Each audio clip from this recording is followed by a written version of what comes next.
शिबुवान मालिकेच्या आजच्या भागामध्ये आपण पाहणार आहोत की आता इथे गिरिजा बसलेली असते आणि तेवढ्यातच तिथे उर्वशी येते. उर्वशी म्हणत असते, मस्त चाललंय ना तुझं. तेव्हा गिरिजा म्हणत असते, काय अगं तुझी लायकीसुद्धा नाही एवढ्या मोठ्या मुलाची बायको होणं, एवढ्या मोठ्या घरची सून होणं, पण तुला ते मिळालंय. पण देव देतो आणि तुला पदरच नाही आहे घ्यायला, असं तुझं काहीसं झालंय.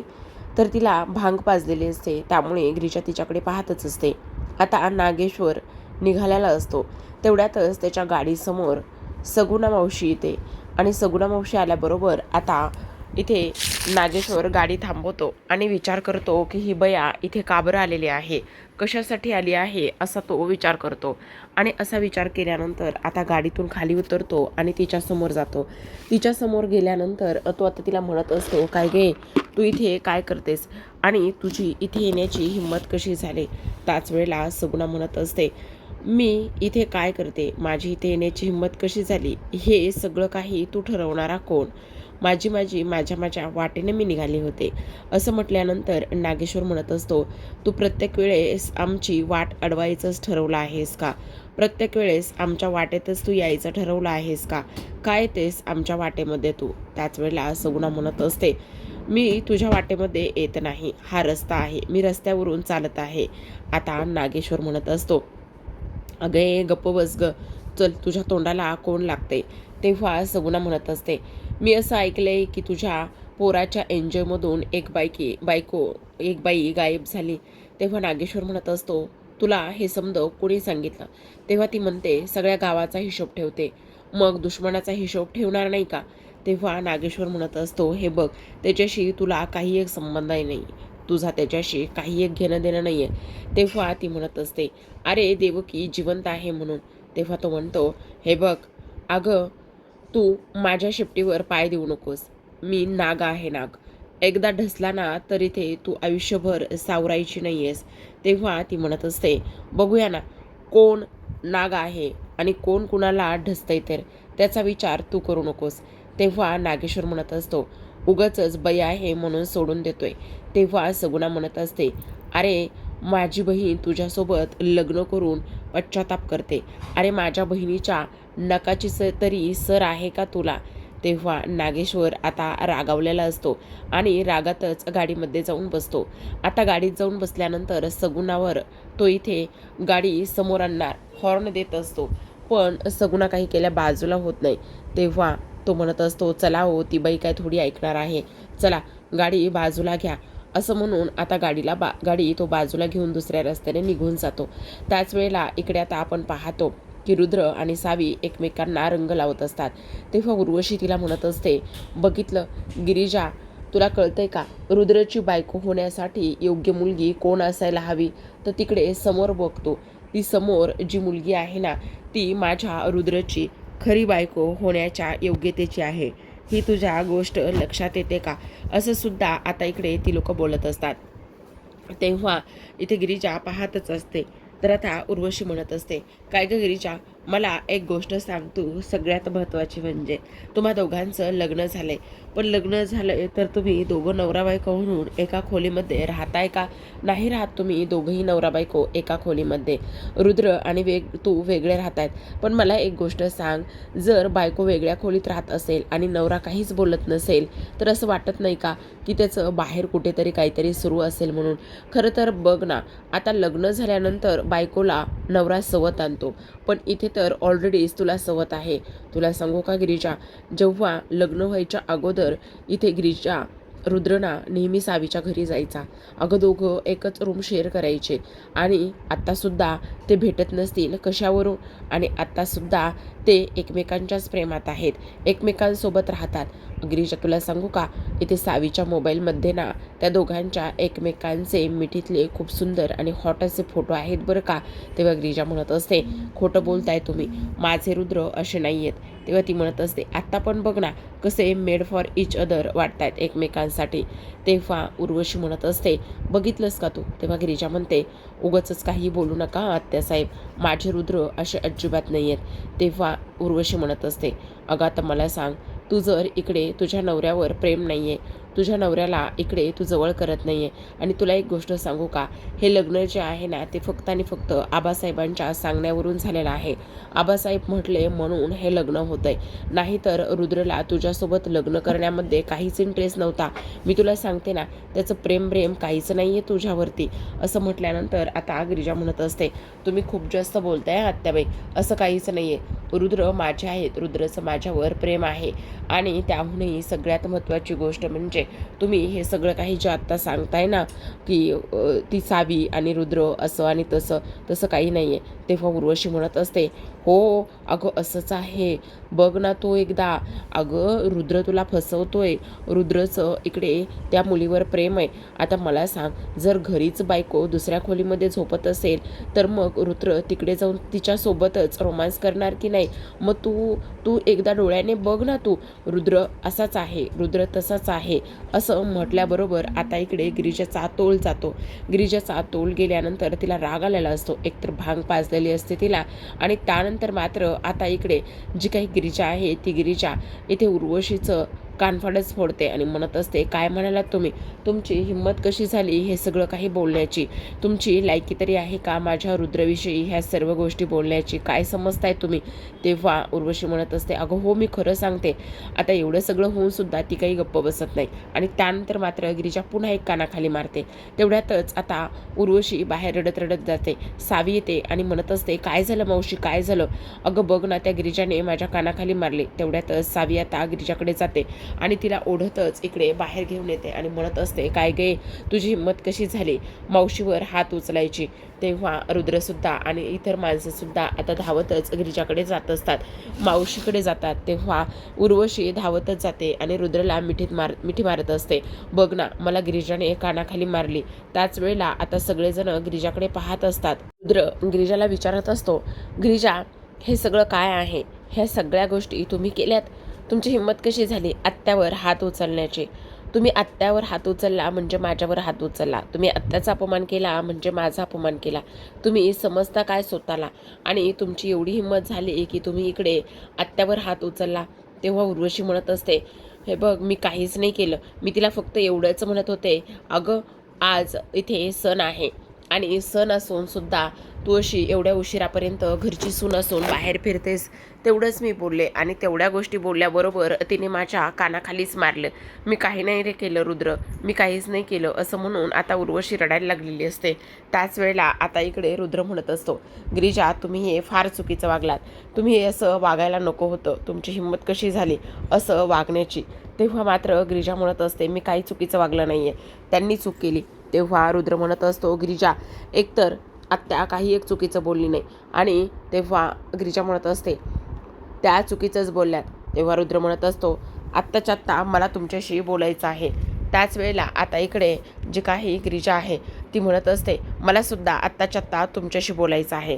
तेव्हा पुन्हा एकदा रुद्र म्हणत असतो, माझं सगळ्यात जास्त इम्पॉर्टंट आहे. तेव्हा लगेच आता इकडे गिरिजा म्हणत असते, नाही सगळ्यात जास्त माझं महत्त्वाचं आहे. तेव्हा रुद्र म्हणत असतो, गिरिजा. त्यावर गिरिजा म्हणत असते, रुद्र. त्यावर पुन्हा रुद्र म्हणत असतो, गिरिजा काय चाललंय हे तुमचं? तुम्ही शांत बसणार आहात का? त्यावर इकडे गिरिजा म्हणत असते, रुद्र तुमचं काय चाललेलं आहे? तुम्ही शांत बसणार आहात का? गिरिजा मला तुमच्याशी महत्त्वाचं बोलायचं आहे, तुम्ही माझं ऐकून घ्या. त्यावर लगेच आता पुन्हा एकदा गिरिजा म्हणत असते, रुद्र मला तुमच्याशी महत्त्वाचं बोलायचं आहे, तुम्ही माझं ऐकून घेणार आहात का? असं बोलत असताना दोघांमध्ये तू मैमै चाललेली असते. कारण हळूहळू आता इकडे जी काही आपली गिरिजा आहे त्या गिरिजाला भांग चढत आलेली असते आणि गिरिजाला भांग चढत आलेली असल्या कारणाने आता इकडे तिचे डोळे आणि त्या सगळ्या गोष्टी विशाखा नोटीस करते. त्याच वेळेला विशाखा धावतच जाते आणि रुद्रला म्हणत असते, जिजू ऐका ना, मी तिला आतमध्ये घेऊन जाते, प्लीज प्लीज तुम्ही थांबा ना जरा. असं म्हणून आता लगेचच जी काही विशाखा आहे ती विशाखा इकडे तिला आतमध्ये घेऊन जाते आणि इथे उर्वशी नाटक करायला लागते. उर्वशी म्हणत असते, बघितलंस ना तू रुद्र, गिरिजा कशी वागायला लागलेली आहे. बापरे, काय करावं मला काहीच कळत नाही. आता हे सगळेजण आलेल्या पाहुण्यांसमोर हात जोडून त्यांना तिथून पाठवून देतात. त्यांना तिथून पाठवून दिल्यानंतर आपण पाहतो की इकडे आता वासंती विचार करते, गिरिजा असं वागणं शक्यच नाही. वंसनीच तिला उकसवलं असेल, वंसनीच तिच्यासोबत काहीतरी बोलले असतील आणि त्याचमुळे गिरिजा अशी वागली असेल. नाहीतर गिरिजा अशी वागणं शक्यच नाही आहे. मी गिरिजाला चांगलंच ओळखते असं सुद्धा आता इकडे ती बोलत असते. आता ह्या सगळ्या गोष्टी बोलल्यानंतर आपण पाहतो की लगेचच इकडे जी काही सावी आहे ती सावी मुद्दामच इकडे आता रुद्रच्या जवळ जाते आणि सावी मुद्दामच रुद्रच्या जवळ गेल्यानंतर इकडे आता ती त्याला म्हणत असते, बघितलंस ना रुद्र, गिरिजा कशी वागते, कशी काय करते, मला तर कळतच नाही आहे तिचं हे वागणं आणि ह्या सगळ्या काही गोष्टी. तिचं हे वागणं आता अतिच होतंय असं वाटत नाही आहे का? आणि रुद्र तू काळजी करू नकोस, हे बघ मी एक मैत्रीण म्हणून तुला हे करते, हे रंग देते, त्याचबरोबर हे तुला आम्ही थोडीशी थंडाईसुद्धा देत आहे, प्लीज थोडंसं पिऊन घे ना, एवढं वाईट वाटून घेऊ नकोस असं सुद्धा आता इकडे ती बोलत असते. आता ह्या सर्व गोष्टी बोलल्यानंतर रुद्रच्या ग्लासामध्ये सुद्धा जी काही सावी आहे त्या सावीने इथे आता भांग मिक्स केलेलं असतं. दुसऱ्या बाजूला आपण पाहतो की इकडे आता जे काही गुंड आहेत त्या गुंडांकडून खूप मोठी एक चूक झालेली असते आणि ती चूक म्हणजे की जे काही इथे आता जी देवकी बांधून ठेवलेली असते ती देवकी पळून जात असते आणि देवकी पळून जात असताना आता इकडे जो काही नागेश्वर आहे त्या नागेश्वरला फार मोठा धक्का बसतो. नागेश्वर इथे आता येतो आणि तो विचार करत असतो की तुमची हिंमत कशी झाली ह्या सगळ्या काही गोष्टी करण्याची. त्याच वेळेला आता इकडे तो देवकीवर चिडचिड करत असतो आणि म्हणत असतो, काय चाललंय हे समजा तुझं, आणि तू कुठे पळून जाणार होतीस, काय करणार होतीस, बोल ना, कुठे जाणार होतीस पळून, काय गे. तेव्हा देवकी म्हणत असते, माझी मीच जाणार होते पळून, मी कोणालाही सोबत किंवा मागे पुढे घेऊन जाणार नव्हते, माझी मीच पळून जाणार होती असं सुद्धा आता इकडे ती बोलत असते. तेव्हा लगेच आता इकडे नागेश्वर म्हणत असतो, तुझी एवढी हिंमत झाली काय गे, ह्या नागेश्वरशी पंगा घेतेस तू, तुला माहिती ना नागेश्वर सोबत पंगा घेणं किती महागात पडू शकतं, मग तरीसुद्धा तू नागेश्वरला चकवा देऊन पळून जाण्याची एवढी कशी हिंमत केलीस. तेव्हा देवकी म्हणत असते, हे बघ उगाचच काहीही बोलू नकोस, मला हे कोल्हापूर सोडून इथून निघून जायचंय, मला ह्या कोल्हापुरामध्ये नाही राहायचंय आणि त्याचमुळे मी इथून पळून जात होते असं सुद्धा आता इकडे ती सांगू लागते. त्याच वेळेला नागेश्वर म्हणत असतो, आणि तू पळून जाशील आणि तू पळून गेल्यानंतर आम्ही ह्या सगळ्या गोष्टी अशा पद्धतीने होऊ देऊ अजिबातच नाही. अगं जोपर्यंत इकडे तू सांगत नाही तुझी पोरगी कोण आहे तोपर्यंत आम्ही शांत काही बसणार नाही असं सुद्धा आता इकडे ती लोक बोलत असतात. त्याच वेळेला हे सगळं काही होत असताना आता एक सगळ्यात महत्त्वाची गोष्ट म्हणजे की आता इकडे जो काही आपला हा आहे म्हणजेच नागेश्वर आहे, तो नागेश्वर तिच्याकडे गेलेला असतो. तर इकडे आता आपण पाहतो की जी इथे सावी आहे ती सावी उर्वशीकडे येते आणि उर्वशीकडे आल्यानंतर ती म्हणत असते, आत्या आत्या मी खूप मोठं काम करून आले. त्यावरती म्हणत असते, आता आणि काय काम केलंस. तेव्हा ती म्हणत असते, तुला माहिती का आता ना इकडे रुद्र गिरिजाच्या खोलीत गेलाय, आता ते दोघेही जण खूप भांडत असतील. हो, आणि तो तिला जाब विचारत असेल. तेव्हा उर्वशी म्हणत असते, नाही रुद्र असं करणार नाही, तो आता तिच्याशी बोलणं टाकेल, तो आता आबोला धरेल, मी ओळखते ना रुद्रला, तो अजिबात असं करणार नाही. तेव्हा सावी म्हणत असते, नाही का त्या मी तुला सांगते ना माझा प्लॅनच तसा आहे. तेव्हा उर्वशी म्हणत असते, कसला प्लॅन केलास. त्यावरती म्हणत असते, आता ना मी रुद्रला सुद्धा भांग दिली प्यायला आणि रुद्रला भांग प्यायला दिल्यानंतर ते दोघं जण आता खोलीमध्ये जाऊन खूप भांडतील, खूप काय काय करतील. त्यावर उर्वशी म्हणत असते, अगं ए डोक्यावर पडलीस की काय, कशाला त्याला भांग प्यायला दिलीस, आता भांग पेईल का तो काय करेल, तुला डोकं आहे का जरा तरी. तेव्हा सावी म्हणत असते, जा प्रत्येक वेळी मी हे सगळं काही करायला जाते आणि तू माझा उलटाच इथे अर्थ काढतेस, जा मला ना तुझ्याशी काही बोलायचंच नाही आहे, मी ना तुझ्याशी काही बोलणारच नाही आहे असं आता ती बोलत असते.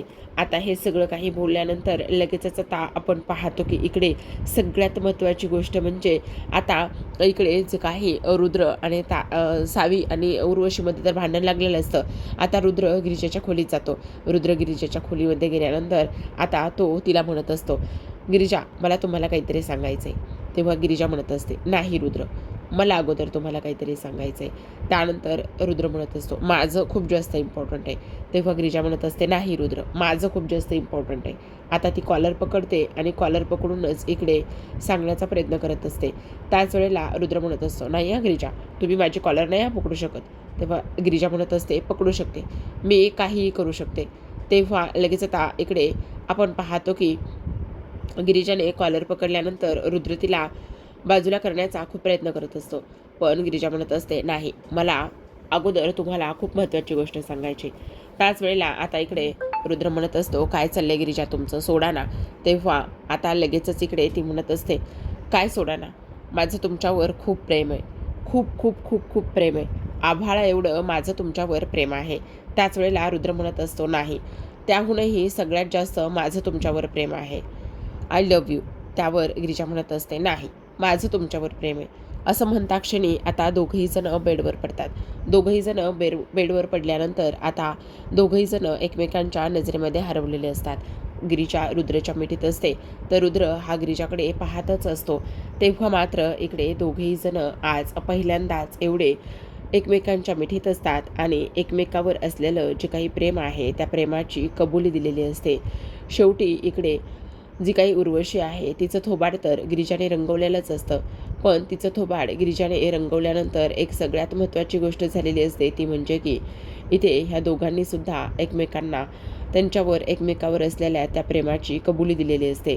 आणि त्या प्रेमाची कबुली दिल्यानंतर आपण पाहतो की सगळ्यात महत्त्वाची गोष्ट म्हणजे आता गिरिजा रुद्रच्या ओठावर बोट ठेवत असते आणि म्हणत असते नाही, माझं तुमच्यावर सगळ्यात जास्त प्रेम आहे. तेव्हा आता तिथे सावी आलेली असते. सावीला येऊन त्यांची भांडणं होत आहेत की नाही हे पाहायचं असतं. पण जेव्हा सावी तिथे येते आणि सावी तिथे आल्यानंतर पाहते तर काय, गिरिजा आणि त्याचबरोबर रुद्र हे दोघेही जण एकमेकांच्या मिठीत आहेत. हे दोघेही जण एकमेकांच्या मिठीत असल्या कारणाने आता इकडे तिला खूप राग येत असतो. तिचा जो काही प्लॅन आहे तो उलटा झालेला असतो. तेव्हा ती धावतच आता खाली येते आणि धावतच खाली आल्यानंतर इकडे ती म्हणत असते मावशी, मी प्रत्येक वेळी काहीतरी करायला जाते आणि काहीतरी करायला गेल्यानंतर ते सगळं उलटच का होतं मावशी, काय करू मी. तेव्हा ती म्हणत असते काय झाले ते तरी सांग. तेव्हा ती म्हणत असते मी रुद्रला एवढी भांग पाजली आणि रुद्रला भांग पाजल्यानंतर मला वाटलं ते भांडतील आणि ते भांडत नाही आहेत मावशी, ते एकमेकांच्या मिठीत आहेत. बघ ना, मला तर वाटलं की आता रुद्र आणि त्याच वेळेला गिरिजा या दोघांचं फार मोठं भांडण होईल, पण तसं काहीच नाही झालं मावशी. ते तर दोघं एकमेकांच्या मिठीत आहेत. मी भांग पाजली आणि सगळा प्लॅन माझा फ्लॉप झाला. आता इकडे दुसऱ्या बाजूला आपण पाहतो विशाखा आणि त्याच वेळेला जो काही स्त्री आहे ते सगळेजण रुद्र आणि गिरिजाला उठवण्याचं काम करत असतात. आता इकडे सावी म्हणत असते मी भांग पाजली आणि मी भांग पाजली, पण हे कसं झालंय असा विचार ती इथे करत असते. आता ह्या गोष्टीचा विचार केल्यानंतर आपण पाहतो की इकडे नागेश्वर आलेला असतो. आता इकडे लगेचच जी काही वासंती आहे ती म्हणत असते दोघांना काही करून उठवलं पाहिजे, ते बघ ना कशा अवस्थेत झोपलेत, असं नको व्हायला. इथे जर आले ना इथे नागेश्वर तर मग त्यांना काय उत्तरं द्यायची ते कळत नाही. त्याच वेळेला हे दोघं जण बोलत असताना तिथे आता नागेश्वर येतो आणि नागेश्वर आल्याबरोबर तो म्हणत असतो काय, कोणी भांग पाजली, चिरंजीवाला भांग पाजली, ती सुद्धा कोणी पाजली, असं विचारल्याबरोबर आता इकडे जी काही सावी आहे ती सावी इकडे पाहत असते. ते म्हणजेच की ह्यांच्याकडे आपल्या जो काही इथे जी काही उर्वशी आहे तिच्याकडे पाहते आणि तेव्हा नागेश्वरला समजतं की सावीने रुद्रला भांग पाजली. आता सावीचं नागेश्वर काय करेल हे पाहणं फार इंटरेस्टिंग असणार आहे. तर अशाच नवनवीन मालिकाचे अपडेट्स पाहायचे असतील, जाणून घ्यायचे असतील तर नक्की चॅनलला सबस्क्राईब करा. तर आता प्रेक्षकांनो आजच्या भागामध्ये एवढंच. उद्याचा भाग फार इंटरेस्टिंग असणार आहे, कारण उद्याच्या भागामध्ये नागेश्वर म्हणत असतो आता तुम्ही चिरंजीवला भांग पाजलीच आहे, तर इकडे तुम्ही ते काय करताय, तो झोपला असेल, मग तो जर झोपला असेल तर आता प्रभास कुठे आहे हे शोधायला पाहिजे ना दिदे. चला पटकन प्रभासला आता विचारूया आपण नेमकं काय आहे आणि कशाबद्दल ह्या सगळ्या गोष्टी सुरू आहेत हे सगळं विचारायला पाहिजे ना, असं आता इथे तो बोलत असतो. आता ह्या सगळ्या गोष्टी बोलल्यानंतर लगेचच आपण पाहतो की हे दोघेही जण तिकडे धावलेले असतात. जेव्हा धावतात तेव्हा मात्र खोलीमध्ये प्रभास नसतो आणि प्रभास खोलीमध्ये नाही ही गोष्ट त्यांच्या लक्षात येते. आणि ही गोष्ट त्यांच्या लक्षात आल्यानंतर आपण पाहतो की आता लगेचच जो काही नागेश्वर आहे तो म्हणत असतो इथे हा नाही आहे, प्रभास नाही आहे, प्रभास नेमका गेला कुठे, असा विचार आता ती लोक करत असतात. मग आता गिरिजासुद्धा म्हणत असते कुठे गेले असतील प्रभास काका, इथेच तर होते, कुठे शोधायचं आता. इकडे आता आपण पाहतो दुसऱ्या बाजूला हे म्हणत असतात की नाही नाही, प्रभासला काही करून शोधायला पाहिजे, चला लवकर लवकर असं म्हणून आता ही लोक प्रभासला शोधायला निघतात. त्याच वेळेला गिरिजासुद्धा म्हणत असते, ही लोक प्रभास काकांपर्यंत पोहोचण्या अगोदर आपल्याला प्रभास काकापर्यंत पोहोचलं पाहिजे. असा इकडे आता ती विचार करते आणि धावतच निघणार तेवढ्या सावितीला थांबवते. इकडे आता नागेश्वर म्हणत असतो, ह्या गावाचा कोपरा ना कोपरा इथे तपासून पहा आणि प्रभासला शोधा. तेवढ्यात रुद्र आलेला असतो आणि तो म्हणत असतो, आबासाहेब तुम्ही प्रभास काकांना शोधताय? असं म्हटल्यानंतर नागेश्वर पाहतच राहतो.